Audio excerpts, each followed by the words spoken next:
Sir এটা ঝামেলা হয়ে যাচ্ছে কিন্তু না রাখে না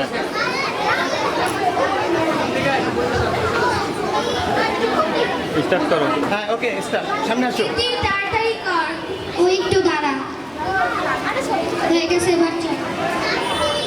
আচ্ছা ইতি, সত্যি করে বলতো তোর প্রতিদিন তো দেরি হয় কেন স্কুল যেতে?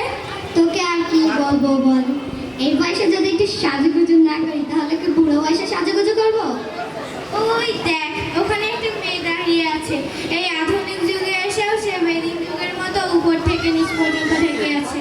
তোকে কি সত্যি কথা বলবো? কি বল? আমাদের এই সমাজে কিছু মূল্যবোধের জন্য মেয়েরা আজ তাদের স্বাধীনতা হারিয়ে ফেলছে।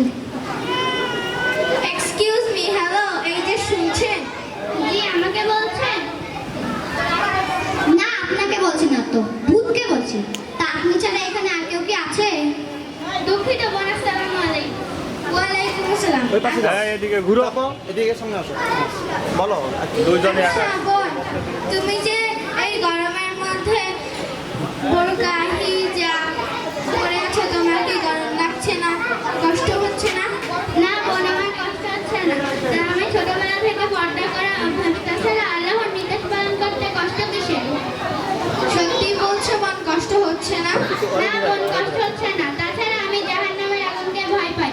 পর্দা না করলে যে জাহান্নামে যেতে হবে, আর দুনিয়ার গরম তো কিছুই না। বোরকাটা না পরে নিজের জীবনটাকে এনজয় করতে শিখো।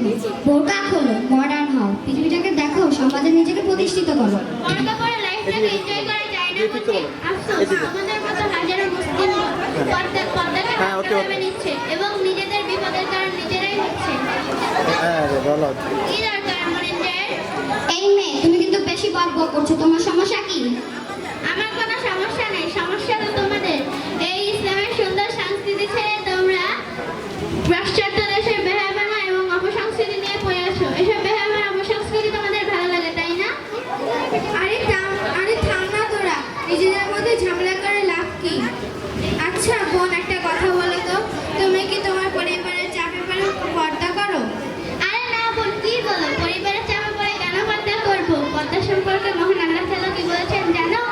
আল্লাহ তাআলা বলেছেন, হে নবী, আপনি আপনার স্ত্রীগণ এবং কন্যাদেরকে এবং মুমিন স্ত্রীগণকে বলুন তারা যেন তাদেরকে চাদর দ্বারা ঢেকে রাখে, এতে করে তাদেরকে চেনা সহজ হবে এবং তারা জাহান্নামের আগুন থেকে রেহাই পাবে।